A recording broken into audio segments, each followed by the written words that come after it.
சிந்தனையை தொடக்கலாம். நேற்று முந்தைய நாள் நான் உங்கள் அனைவரையும் பார்த்து ஒன்று குறிப்பிட்டேன். நீங்கள் உறுதியாக எடுத்துக்கொள்ளணும், நான் இறைவன் என்கிற கருத்து. நானே இறைவன் என்பது அல்ல, அது ஒரு அகங்காரம். நான் இறைவன் அப்படின்னா எதெல்லாம் நானோ செல்ஃபோ, செல்ஃப் இஸ் காட். ஒரு கல்லுக்கு கூட செல்ஃப்னு ஒன்று இருக்கு, அதை சுதர்மம் என்று சொல்வார். அதனுடைய சுயம், ஒரு கல்லுடைய சுயம் இறைவன். இதுல ஒரு ஆன்மீக சிந்தனையாளர்களுக்கு நான் மீண்டும் சொல்வேன், நீங்கள் ஒவ்வொருவரும் கட்டாயம் புரிந்து கொள்ள வேண்டியது முதல்ல எது தெய்வம், பிறகு உணர்ந்து கொள்ள வேண்டும்.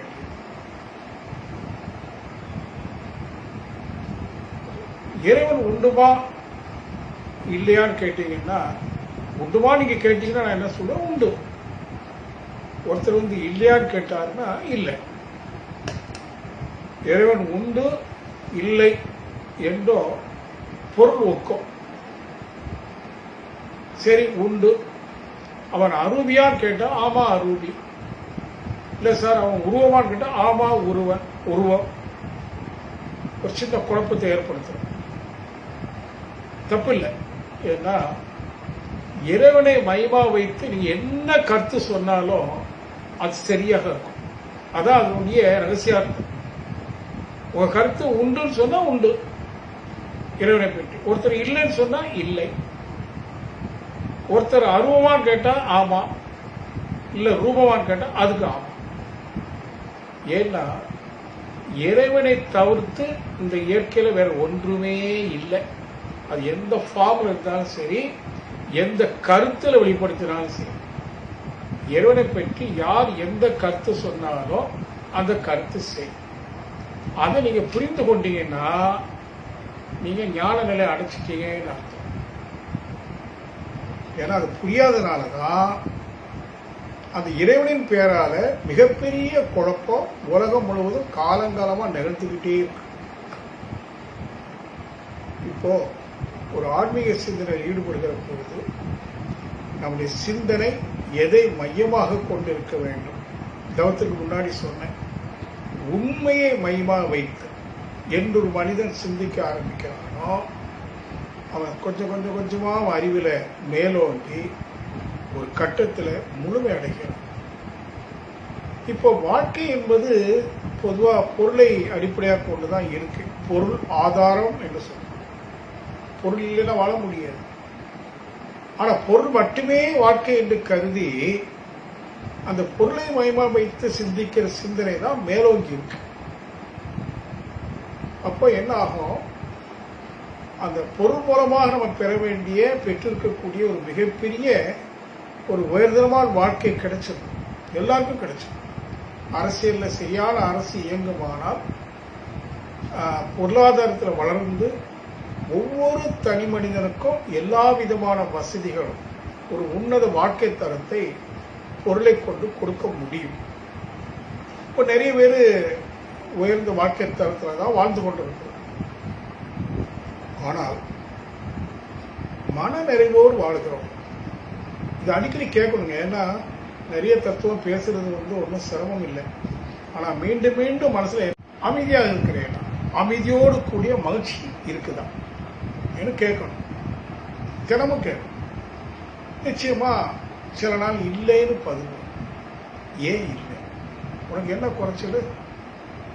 எல்லா பொருள் வளமும் இருக்கு, உயர்தர வாழ்க்கை கிடைச்சிருக்கு. அப்போ உனக்கு என்ன வேணும் மனநிறைவுக்கு அப்படின்னு உங்க மனசுல நீங்க கேட்கணும். உங்களுக்குள்ளேயே ஒரு உரையாடல், உனக்கு என்ன வேணும், என்ன குறை, ஏன் மன நிறைவாக இல்லை, ஏன் இன்னைக்கு நீ அமைதியாக இல்லை, உன் அமைதி இழப்புக்கு என்ன காரணம்? அப்படிலாம் உங்களுக்குள்ள ஒரு செல்ஃப் கான்வர்சேஷன், அதான் சொன்ன சுய சத்சங்கம், உங்களுக்குள்ள ஒரு சத்சங்கம் நிகழும். அப்படிலாம் நீங்க கேள்வி கேட்டீங்கன்னா பெருசா சரியான பதில் வராது. ஆனா இப்போ குரு நம்மளுடைய சிந்தனை தூண்டுவதனால கொஞ்சம் கொஞ்சமா பதில் கிடைக்கலாம். இப்போ எளிமையா சொல்றேன். அப்புறம் நம்முடைய தொடர் பற்றை வகுப்புல அந்த இறை தத்துவத்தை பேசுகிற போது விரிவாக பேசுவோம். இப்ப சுருக்கம் என்ன அப்படின்னா, ஒவ்வொருவரும் இந்த இறைவன் என்ற சொல்லுக்கு சரியான பொருள் என்ன.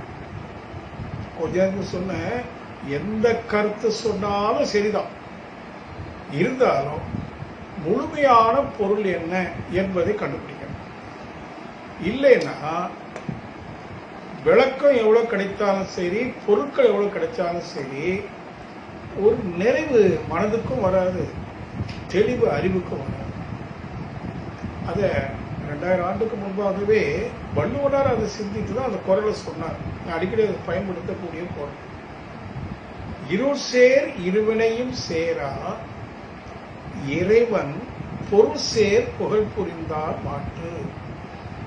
ஏன்னா நம்முடைய வாழ்க்கையில இந்த 2 வினைகளும், பழவினை புகுவினை, ரெண்டுமே பெரும்பாலும் இருளை தரும், துன்பத்தை தரும்.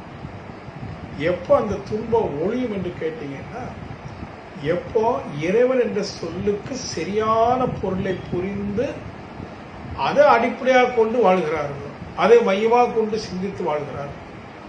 பொருளை மையமாக கொண்டு அல்ல, இறைவன் என்ற சொல்லுடைய அர்த்தத்தை அறிந்து உணர்ந்து அதை மையமாக கொண்டு சிந்திக்கின்றார்களோ அவருடைய வாழ்க்கையில இருள் சேர்வது இல்லை. ஆகினால ஒரு ஆன்மீக சிந்தனையால் இந்த இறைவன் என்ற சொல்லை மையமாக வைத்து சிந்திக்க வேண்டிய கட்டாயம் வருது. இதுல ரொம்ப எளிமையா நான் சொல்றேன். சில பல உதாரணம் சொல்லி சொல்றேன், அப்ப நீங்க முயற்சி எடுங்க. இப்போ இயற்கையில நம்ம நிறைய பொருட்களை பார்க்கிறோம், பஞ்சபூதங்களாக, கோடான கோடி கோள்களாக. அதுல ஒரு கோள் நமது பூமி. பூமியிலேயே பஞ்சபூதங்களை பார்க்கிறோம். நில உலகத்தை பார்க்கிறோம், கடலை பார்க்கிறோம், நெருப்பு எரிமலையை பார்க்கிறோம், காற்று மண்டலம், ஆகாச மண்டலம். அதே பூமியில ஓரிரவு தாவர இனம் ஒன்று, படிப்படியா 5 அறிவு விலங்கினம், விதவிதமான விலங்கினம், 6 அறிவு படைத்த மனிதன் வரைக்கும் இயற்கையில பார்க்கிறோம். இது எல்லாவற்றையும் என்ன சொல்றோம்? தோற்றம் என்று சொல்றோம். நல்லா கவனிக்கணும். நாம புலன்களால் அறிவது எல்லாமே தோற்றம். இதை இன்னும் தோற்றம்னா என்ன? இப்போ உதாரணமா ஒரு கல்லை பார்க்கிறோம். இப்போ உங்களுக்கு கல்லுனா என்னன்னு தெரியும். நல்ல மனசுல அப்படியே ஒரு கல்லை உருவப்படுத்துங்க, இல்ல ஒரு மலரை உருவப்படுத்துங்க. இப்ப என்ன மலர்னா என்ன? ரோஸ் அப்படின்னு சொல்றோம். ஒரு ரோஸ் மலர் எல்லாரும் பாருங்க. இது அந்த ரோஸ் மலருடைய தோற்றம், நீங்க பார்ப்பது தோற்றம். இப்ப மானசீகமா அந்த ரோஸை எடுத்து மூக்கு கிட்ட கொண்டு போங்க, நுகருங்க, என்ன வருது? ரோஸ் வாசனை. இப்ப என்ன புரிஞ்சுக்கிட்டோம்? ஒரு பொருளுக்கு தோற்றமும் இருக்கு, தன்மையும் இருக்கு. ஒரு கல் எடுத்தீங்க, கல்லுக்கு ஒரு தோற்றம் இருக்கு, தன்மை என்ன? கடினம். ரொம்ப எளிமையா புரிந்து கொள்ளும். இயற்கையில பல பல பொருட்களை பார்க்கிறோம், தோற்றமா பார்க்கிறோம், அதுக்கு தன்மையும் இருக்கு. இந்த தோற்றத்துக்கு என்ன வார்த்தை பயன்படுத்துறோம்? புறம். அந்த பொருளின் புறம் தோற்றம், அகம் தன்மை. எடுத்துக்கிட்டீங்களா? இப்ப இறைவனா யாருன்னா, அந்த தோற்றமும் இறைவனே. அதாவது புறம், புறமாக அந்த தோற்றமாக இறைவனே வெளிப்பட்டிருக்கிறான், அகத்துல தன்மையாக இருக்கிறான். இப்ப 2 வருது பாருங்க. தன்மையாக இருப்பதும் இறைவனே, தோற்றமாக இருப்பதும் இறைவனே. அப்போ எல்லா தோற்றமும் இறைவன் தான் எடுத்துக்கலாம். சரி, நான் கொஞ்சம் லாஜிக்கா வேற மாதிரி சொல்றேன். இப்போ ரோஸ் மலர் பாக்குறீங்க, அந்த தோற்றத்தை பார்த்ததும் இது ரோஸ். சரி, இப்போ நுகருங்கன்னு சொல்றேன். நீங்க எல்லாரும் பழைய மூக்கு கிட்ட கொண்டு வாங்க. ஒரு வேளை அதுல அந்த ரோஜா வாசனை இல்லைன்னு வச்சுக்கோங்க. என்னடா ரோஸ்ல வாசனை காணோம்னு இப்ப கூர்ந்து பாக்குறீங்க, அது காகிதத்தால் செய்த ஒரு டூப்ளிகேட் ரோஸ். இப்ப நீங்க என்ன சொல்றீங்க? இது ரோஸ் இல்லை. தோற்றத்தில் ரோசா காட்சி அளித்தாலும் அந்த குறிப்பிட்ட ரோஜா என்கிற வாசனை இல்லாத காரணத்தினால் இது ரோஸ் இல்லைன்னு முடிவெடுக்கிறீங்க. ஒரு பொருள்ல சிறப்பு என்று சொன்னா தோற்றம் அல்ல, தன்மை. சரிதானா? தன்மை தான் அதனுடைய சிறப்பு. அந்த தன்மை தான் தெய்வீகம் என்று சொல்றோம். அந்த ரோஜாவினுடைய தெய்வீகம் அந்த வாசனை, கல்லுடைய தெய்வீகம் அந்த கடினத்தன்மை. புரிஞ்சுக்கிட்டீங்களா? சரி, இப்ப நீங்க உங்க உடலையே எடுங்க, உங்களே எடுத்துக்கிடுங்க. இல்ல இப்ப என்ன எல்லாரும் பாக்குறீங்க, ராதாகிருஷ்ணன். ராதாகிருஷ்ணன் என்பது இந்த தோற்றத்தை குறிக்கிற சொல்லுதானே, புறத்தோற்றம். ராதாகிருஷ்ணனுக்கு மனசு ரொம்ப நல்ல மனசுங்க அப்படின்னு ஃபீல் பண்றீங்கன்னு வச்சுக்கோ. அது இந்த தோற்றத்தை குறிக்குதா, ராதாகிருஷ்ணனுடைய அகத்தை குறிக்குதா? அதே மாதிரி உங்களுடைய நீங்க தோற்றமா அகமான்னு கேட்டீங்கன்னா ரெண்டு நீங்க தான். உங்க பேரை இப்ப செல்வின்னு ஒரு அம்மா இருக்காங்கன்னா, நான் செல்வி அடிக்கடி பார்த்துருக்கிறேன், செல்வின்னு சொன்னா அவங்க தோற்றம் வரும். நான் அடுத்த சொல்லுவேன் செல்வி ரொம்ப நல்லவங்க அப்படின்னு. அந்த உடலை நல்லதுன்னு சொல்றேன்னா அவங்க தன்மையை நல்லதுன்னு சொல்றேன்னா தன்மையை. ஆக இப்ப என்ன புரிந்து கொள்றோமோ, ஒவ்வொரு பொருளும் ஒவ்வொரு ஜீவனும் நான் உட்பட அதற்கு ரெண்டு அம்சங்கள் இருக்கு. ஒன்னு தோற்றம், இன்னொன்னு தன்மை. இப்போ நாம இதுவரைக்கும் வாழ்க்கையில தெரிஞ்சு வச்சிருந்ததெல்லாம் பொதுவா தோற்றம். சரியா தன்மையை நாம புரியல. அதான் உங்களுடைய தன்மைன்னு வைத்துக் கொள்ளுங்க. நீ போய் கண்ணாடியில் போய் பார்த்துட்டு அழகா இருக்கேன்னு நினைக்கிறீங்க. எது அழகா இருக்கு? உங்க தோற்றம். உங்க மனசு அழகா இருக்குதா? அகம். ஏன்னா இறைவன் என்ற சொல்லும் போது அது இறைவன் அல்ல, தெய்வீகம், இறை தன்மைன்னு எடுத்துக்கொண்டீங்கன்னா உங்க மனசு இருக்க, அந்த மனசுக்கு கூட ரெண்டு இருக்கு. எப்படி உடலுக்கு புறம் அகம் என்று சொன்னோமோ, அவர் மனசுக்கு ரெண்டு இருக்கு, புறமனம் அகமனம். நல்லா கவனிக்கணும், புறமனம் அகமனம். உங்க புறமனம் உங்களுக்கு தெரியுது, இன்னொருத்தருடைய புறமனம் உங்களுக்கு தெரியுது. அவன் பேச்சை வச்சுக்கிட்டு இவன் நல்லவன் கெட்டவன், இவன் பொல்லாதவன் பிரிச்சு பார்க்கணும். ஆனா உங்க அகம், அந்த மனிதனுடைய அகம் உங்களுக்கு தெரியுமா? மனதனுடைய அகம் தெரியாது. அவர் உங்க மனதனுடைய அகம் உங்களுக்கு தெரியுமா? தெரியாது. என்று நாம புறமனதை கொண்டு புறத்தே செல்லாம அதை திருப்பி அகநோக்கி திருப்பி அகத்தை உணர்கிறோமோ அதான் உண்மை. எப்படி ரோஸினுடைய உண்மை அதனுடைய அகமாகிய ரோஸ் என்கிற வாசனையோ, அந்த நான் என்பதனுடைய உண்மை அகம். அதான் அகம் பிரம்மாஸ்மின்னு சொன்னாங்க. பிரம்மாஸ்மின்னா தெய்வீகம் என்று பொருள். உன் அகத்தில் தெய்வீகம், அகம் பிரம்மாஸ்மி. அப்ப இறைவன்னா யார் என்ற கேள்விக்கு விதவிதமான பதில் சொன்னாலும் பல கருத்துக்கள் சொன்னாலும் எல்லாம் சரிதான். இருந்தாலும் என்று நீங்கள் உங்களுடைய அகத்தை உணர்கிறீர்களோ அன்று தெய்வீகத்தினுடைய சரியான பொருள் வரும். அது வரைக்கும் பலவிதமான கருத்துக்கள், ஆனா எல்லா கருத்தும் ஏற்புடையது. கருத்துன்னு சொல்லும் போதே இவருடைய ஒரு கருத்து அவருடைய கருத்து சொல்லும் போது என்ன தெரியுங்களா, இறைவனுடைய உண்மையான கருத்து செதறுகிறது என்று பொருள். சூரியனை பார்க்கிறீங்க, சூரியனுக்கு 7 நிறத்தை அது செதற விடுது, விப்ஜியார் என்று சொல்றோம். ஆனா சூரியன் ஒன்றுதான், அது அந்த நிறத்தை 7 விதமா வெளிப்படுத்துதுன்னு சொல்றோம், விப்ஜியார். அது மாதிரி தெய்வம் ஒன்றுதான், அது தன்னை பல பலவாக வெளிக்காட்டு. விதை ஒன்றுதான், அது மரமாக எழுச்சி பெற்று பல பல பாகங்களாக தன்னை வெளிப்படுத்தி காட்டுவது போல அந்த தெய்வம் என்கிற முழுமையான ஒன்று பல பலவாக தன்னை வெளிக்காட்டுவதனால் பலவிதமான கருத்துக்கள் மனிதனுடைய மனதில் வெளிப்படுது. இப்ப நமக்கு என்ன வேணும்? எது தெய்வம்? ஏனென்றால் இன்றைக்கு காலங்காலமா இறைவனை சில கற்பனையான வடிவங்கள்ல வடிவமைத்து அதான் தெய்வம் என்று காலங்காலமா சொல்லி ஒரு நம்பிக்கையில போயிட்டு இருக்கோம் பாருங்க. இதனால சில பல குழப்பங்கள் ஏற்படுது. சரியா இறைவன் என்ற சொல்லின் பொருள் என்ன அப்படின்னு பார்க்கிற போது ஒரு புரிதல் சொல்றேன். என்ன கருத்து சொன்னாலும் சரிதான் என்றாலும் கூட முழுமை என்று எது இருக்குதோ, எது முழுமையோ அதான் தெய்வம். ஆனா அது யானையில தான் ஊர்ந்து போயிட்டு இருக்கு.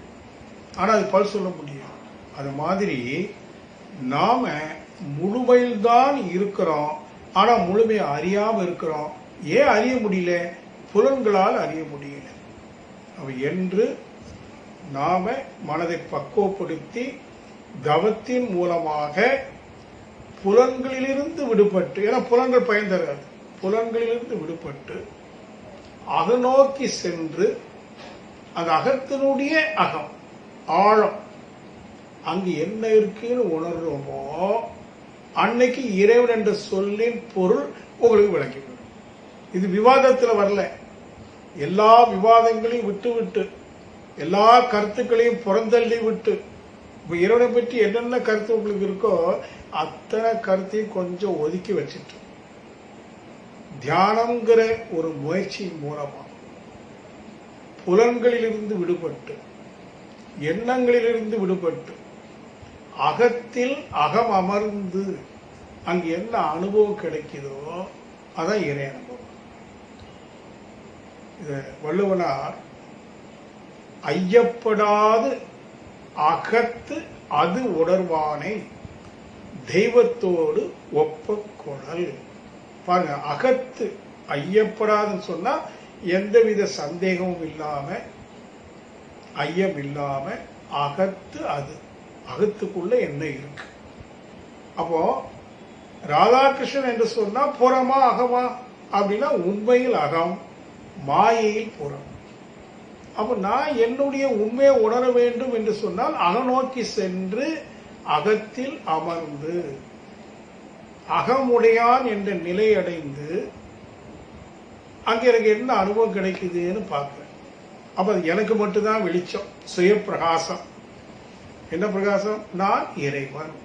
ஏன்னா அகத்தில் அமரும் போது எனக்கு கிடைக்கக்கூடிய உணர்வு, அந்த உணர்வினால் பெற்ற அனுபவம், அந்த அனுபவத்தினால் பெற்ற தெளிவான அறிவு எனக்கு ஒரு விஷயத்தை தீர்மானிக்க வைக்கிறது.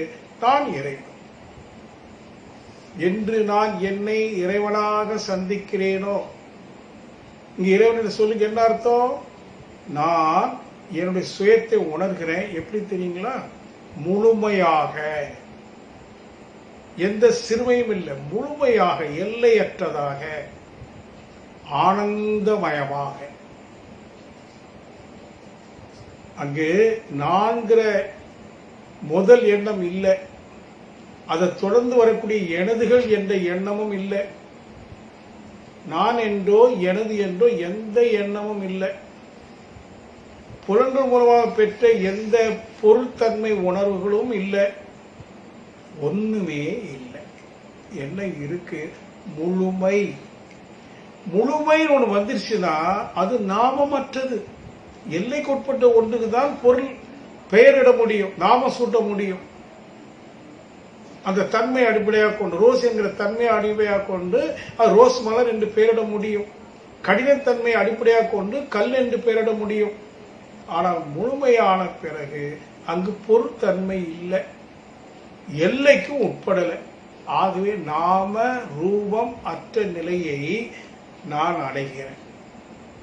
ஆனால் அங்கு நான் இல்லை, நாம ரூபம் அற்ற, ஆனா ஒரு ஆனந்த தன்மை. அதுதான் தெய்வீகம், தெய்வம். இப்போ இறைவன்னா யாரு? எல்லையற்ற ஆனந்த தன்மையோடு கூடிய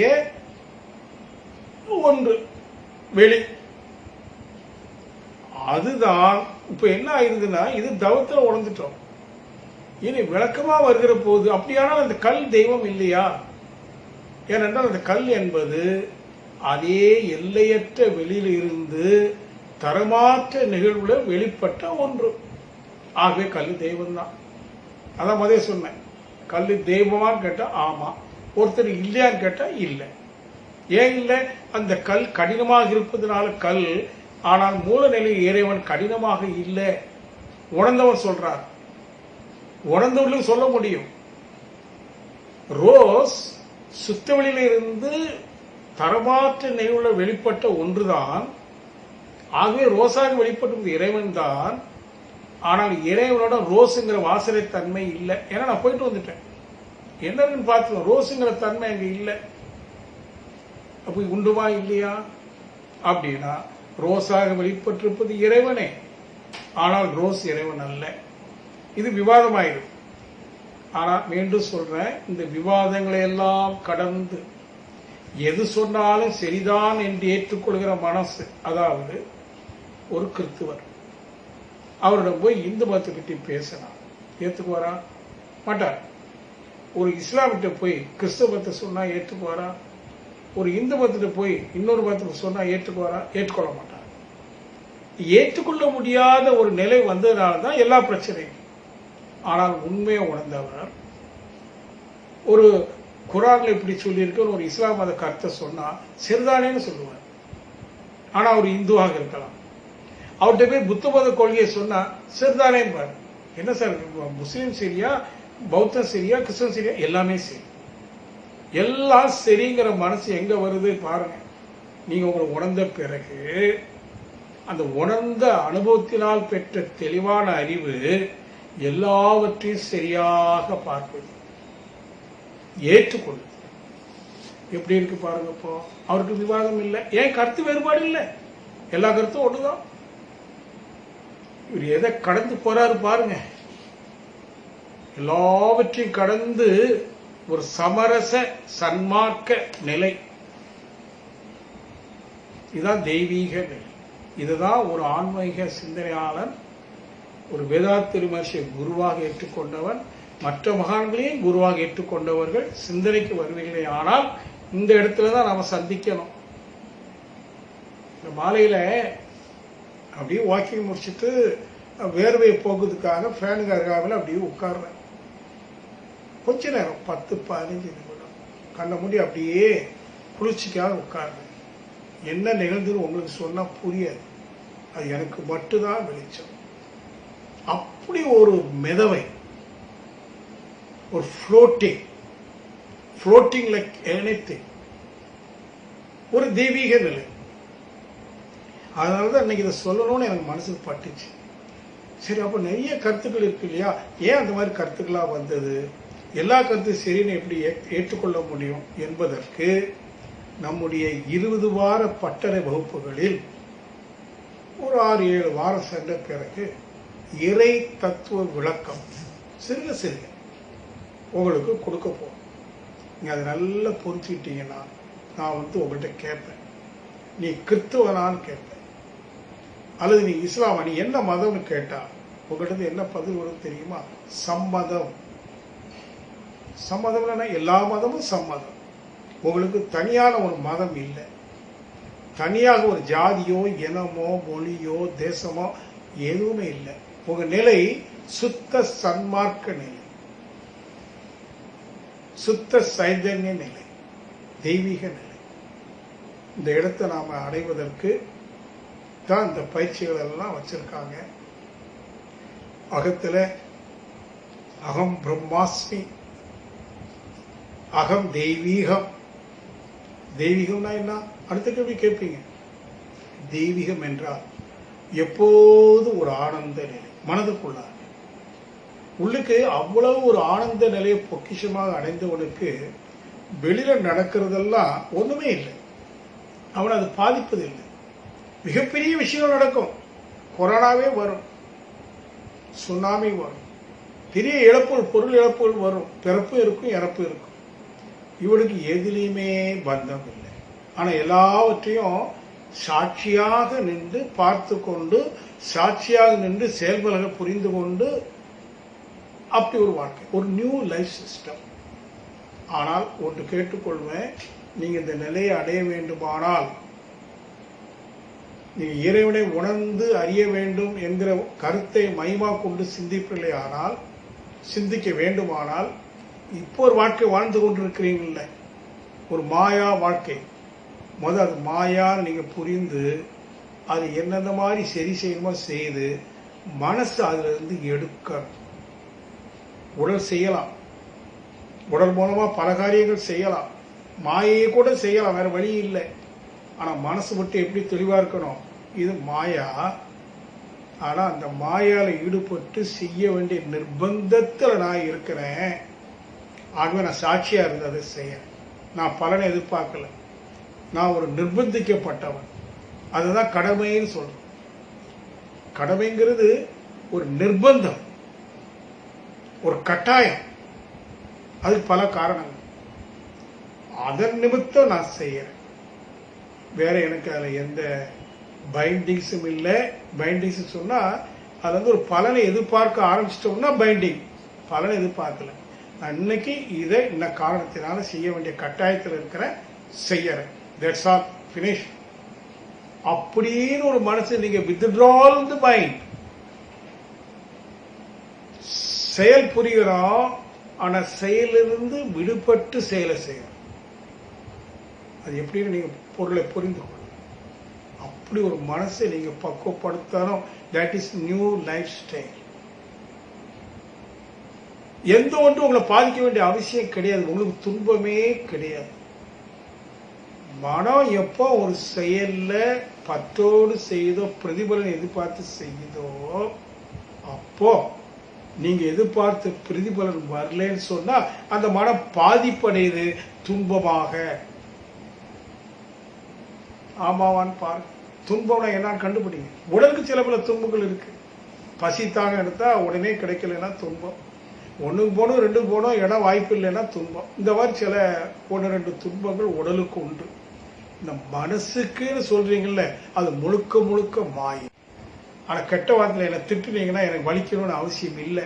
ஆனா வலிக்கு ஏன் தெரியுமா, நான் அதை எடுக்கிறேன், உங்கள்கிட்ட வாங்குறேன். நீங்க நான் ஏன் என்னை கூப்பிட்டதும் இவன் எப்படி என்னை பார்த்து நான் ஏன்னு கூப்பிடலாம் சொல்லுதானே. கல்லால் அடிச்சா வலிக்கும், சொல்லால் அடிச்சா வலிக்க வேண்டிய அவசியம் இல்லை.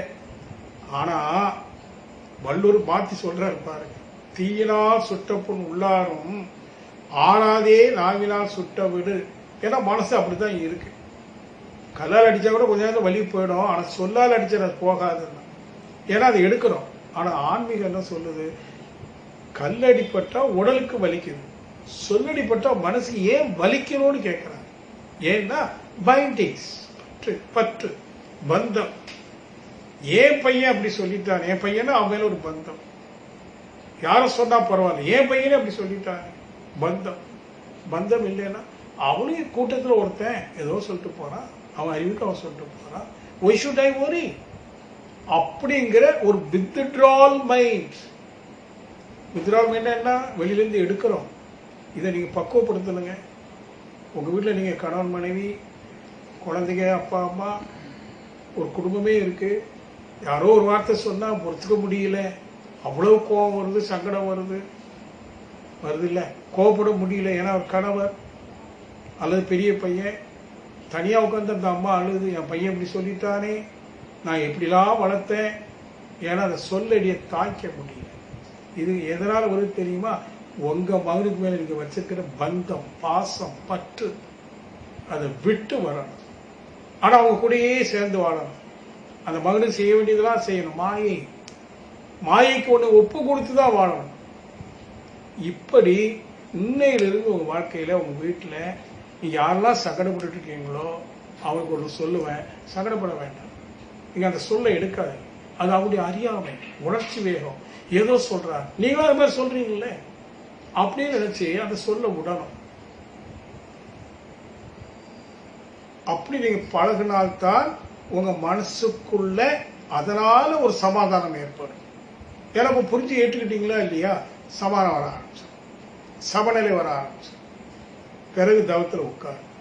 அகத்துல என்ன இருக்குங்கிறத க்ஷணத்துல தவத்தின் மூலமா அறிய முடியும். அகம் எல்லையற்றது. பாருங்க, ஒரு புதிய வார்த்தை கொடுக்கிறேன். புறம் எல்லைக்கு உட்பட்டது. ஒரு கல்லுக்கு புறம் எல்லைக்கு உட்பட்டது, அதோட அகம் இருக்கே அது எல்லையற்றது. அதான் அது உண்மை. வெளியில தெரியுது மாயை. மாயை எல்லைக்கு உட்பட்டது, உண்மை உட்பொருள். அகம் என்றால் உட்பொருள். தமிழ்ல சொல்லுவாங்க, உட்பொருள் விளக்கம் தெரியுமான்னு கேட்பாங்க. ஒரு ரோஸ் எடுத்துட்டு இதனோட உட்பொருள் விளக்கம் தெரியுமா? என்ன உட்பொருள்? வாசனை. வாசனை எல்லையற்று பரவும் அலை இயக்க தத்துவப்படி. அதே போல நீங்கள் ஒவ்வொருவரும் புறத்தில் ஒரு தோற்றமாக எல்லைக்குட்பட்டு காட்சியளிக்கின்றீர்கள். ஆனால் உங்களுடைய அகம் எல்லையற்றது, ஆனந்தமயமானது, பேரின்ப வடிவானது. இதெல்லாம் ரகசியமான ஏற்பாடு, ரகசியார்த்தம். இதை நீங்க உணர்ந்துட்டீங்கன்னு வைங்க, you can flow like anything, you can fly like anything. அவ்வளவு அருமையா இருக்கும். உங்களுக்குள்ள அந்த ஒரு தாண்டவம் ஏற்படும். அப்போ ஆனா உங்க சிந்தனை என்னவா இருக்கும்? எண்ணெயில இருந்து பந்தம் இல்லாம கடமை ஆற்றுவது, பந்தப்படாம ஒருவோடு உருவாடுவது. அப்படி பண்ணீங்கன்னா அடுத்த சொல்ல நீங்க எடுக்க வேண்டிய அவசியமே இல்லை. இங்கதான் மனம் பக்குவமாகுது. ஏன்னா எதுவும் மனசை பாதிக்காத போது மனம் பழுத்துருச்சுன்னு அர்த்தம், பக்குவமாகுதுன்னு அர்த்தம். முதல்ல இதை நீங்க செய்யணும்.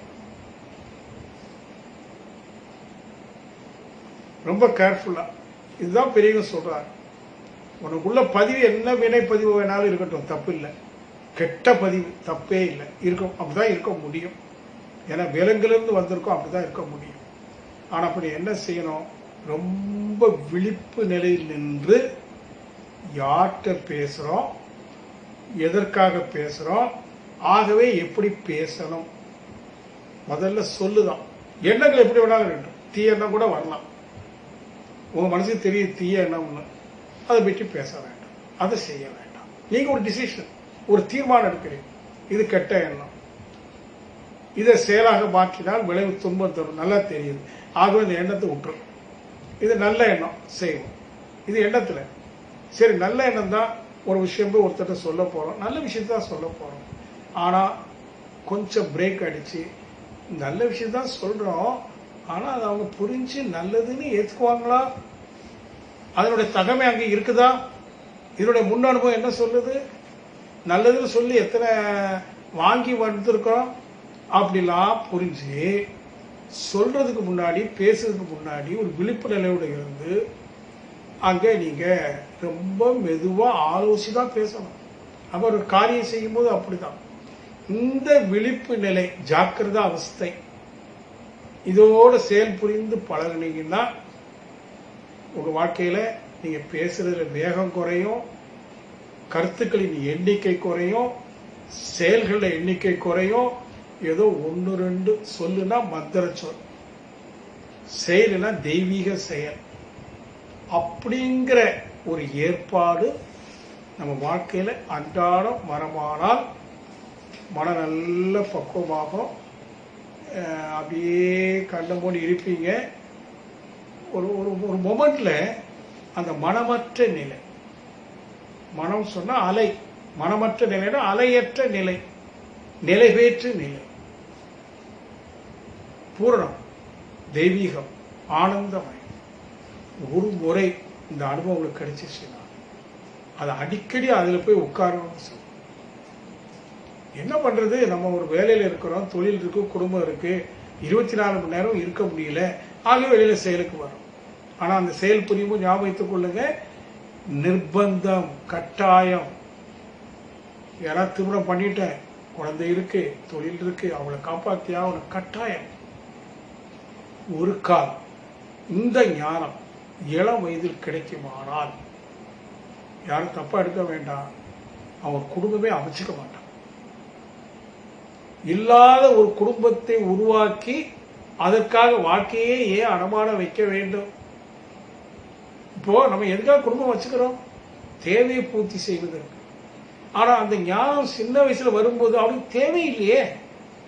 தேவை இருக்கிறதா இருந்தா தானே ஒரு பொண்ணு வேணும், ஒரு ஆண் வேணும், அங்க வந்தா 2 குழந்தைங்க வரும், ஒரு குடும்பம் வரும், பொறுப்புகள் வரும். இந்த பொறுப்புகள் அனைத்தும் கட்டாயத்தின் பேரா, நிர்பந்தம். இப்ப இவனுக்கு இள வயதிலேயே ஞானம் கிடைச்சு போச்சு. அவன் எந்த நிர்பந்தத்துக்கு உட்படணும், எந்த கட்டாயத்துக்கு உட்படணும்? ஒண்ணு இல்லை. ஃப்ரீடம், ஃப்ரீ பேர்ட், விடுதலை. சரி, அதுக்கு வேண்டி ஐயோ முதலே நீங்க சொல்லக்கூடாது சார், நான் மேரேஜ் பண்ணிருக்கோம் அப்படிலாம் போகாதீங்க. திருமணம் பண்ணி குழந்தைய பெற்று தொழில் வச்சுட்டு எல்லாம் இருக்கட்டும், ஆனா இப்ப நான் சொன்னது பாருங்க, இதை மட்டும் பிடிச்சது. இதெல்லாம் மாயா, கட்டாயம், கம்பல்சரி. ஆகையினால என் கடமையை கரெக்டா செய்யறேன். ஆனா இப்படி சேதனைங்கிறதுக்காக எதிர்பார்க்க மாட்டேன். நான் இவங்களுக்கு ஒரு நல்லது செய்யறேன், அதோட விட்டுக்கணும். நாளைக்கு நான் அவ்வளவு செய்தேன், அவங்க என்ன பண்ணாங்க தெரியுமா? பேசக்கூடாது. செய்ததோட உங்க duty over. You have no right to claim the result. அது அவங்களுடைய பக்கம். நல்லா கவனிக்கிறோம். ஆனா நம்ம எங்க திரும்ப சங்கடப்படுறோம்? குடும்பத்துல நான் எவ்வளவு செஞ்சேன், அவங்க என்ன பேசுறாங்க பாருங்க. இதான் வருத்தப்பட்டு பாரம் சுமக்கக்கூடிய ஒரு கட்டாயத்தில் இருக்கிறோம். உடல் நோயினால் வருத்தப்படல. 4 பேர் அப்படி பேசுறாங்களே, இப்படி சொல்றாங்களே, மன சங்கடப்படுது. வருத்தப்பட்டு பாரம் சுமக்கின்றோம். அது எப்ப இறக்கி வைக்கப்படும்? இறைவன் என்ற சொல்லின் பொருள் என்ன? அதை நோக்கி நாம் நகர்கிறோமா? யார் ஒருவர் இறைவன் என்ற சொல்லுடைய பொருள் அகத்துல இருக்கு, அகம் பிரம்மாஸ்மி, நான் அந்த உட்பொருளை நோக்கி நகர்கிறேன், நகர வேண்டும் என்ற எண்ணத்தை உடையவர்கள் வெளியில இந்த புறமண இயக்கம் இருக்கு பாருங்க, அதுல இருந்து விடுபடலாம். இயங்கலாம், இயங்காம வாழ முடியாது. ஆனா எந்த இயக்கத்தினால வரக்கூடிய விளைவை நீங்க ஏற்றுக்கொள்ளாதீங்க. அதை அப்படியே விட்டுரு. Leave it, let it be. நான் அடிக்கடி சொல்லுவேன் பாருங்க, leave it and let it be. N wife நீங்க பேசிட்டேன், பரவாயில்ல, leave it, let it be. நல்லதுதான். ஏதோ வேகத்துல, உடச்சு வசத்துல, ஒரு சங்கடத்துல அப்படி பேசிட்டேன். நான் பெத்த பையன்தான், ஏதோ எங்கேயோ கொஞ்சம் வாங்கிட்டு வந்திருக்கிறான், இங்க வந்து வீட்டில் குதிக்கிறான், லீவ் இட், லெட் இட். இதுதான் நீங்க பழகணும். நான் இப்படிதான் பழகிட்டு இருக்கிறேன். அண்மையில தான் பழகுறேங்க, நான் ஓப்பனா சொல்றேன். இவ்வளவு ஆண்டு நான் வேதாந்தி குருவாக ஏற்றுக்கொண்டு 36 வருஷம் ஒரு பயணம், ஆன்மீக பயணம் செய்தாலும் என்னை நான் செப்பனிடுவதற்கு ஏறத்தாழ 35 ஆண்டு காலம் ஆயிருக்கேன். அவ்வளவு குப்பை, வேண்டாதவைகள் எல்லாம் இருந்திருக்கு, உங்ககிட்டயும் இருக்கும். வாழ்க்கைய எதுக்கு பயன்படுத்தணும்னா செதுக்குவதற்கு. வேண்டாதவற்றையெல்லாம் செதுக்கி தள்ளுவதற்கு வாழ்க்கையை பயன்படுத்துங்க. செதுக்கி செதுக்கி வேண்டாதவர்கள் எல்லாம் விட்டுட்டீங்கன்னா நீங்க பெற வேண்டிய மிக பெரும் பாக்கியம், நான் இறைவன். அந்த பாக்கியம் கைவல்யமா. இந்த கோணத்துல நீங்க சிந்தனையை பெருக்கிக் கொண்டு, எதுக்கு நான் சொல்றேன்னா, இந்த பட்டறை வகுப்பு என்பது ஒரு 20 வாரம் கொஞ்சம் கொஞ்சம் கொஞ்சமா விஷயங்களை சொல்லிட்டே வருவோம். நீங்க அதெல்லாம் நல்லா வாங்கி பழையபடி போட்டு கேட்டு நீங்க சுயமா சிந்திச்சு அந்த 20 வாரம் முடியும் போது எழுந்து நில்லு. எஸ், ஐ காட், ஐ ஆம் காட் இல்ல, ஐ காட் அப்படின்னு டிக்ளேர் பண்ணும். கல்லால் அடிச்சாலும் சரி, 4 பேர் உள்ள பைத்தியம் சொல்லுவான், பரவாயில்ல அப்படின்னு சொல்லக்கூடிய தீர்மானிக்கிற ஒரு தெளிவான அறிவும் உறுதியான மனதிற்கும் நீங்க ஆட்படணும்னு சொல்லி நிறைவு செய்கிறேன். வாழ்க்கை.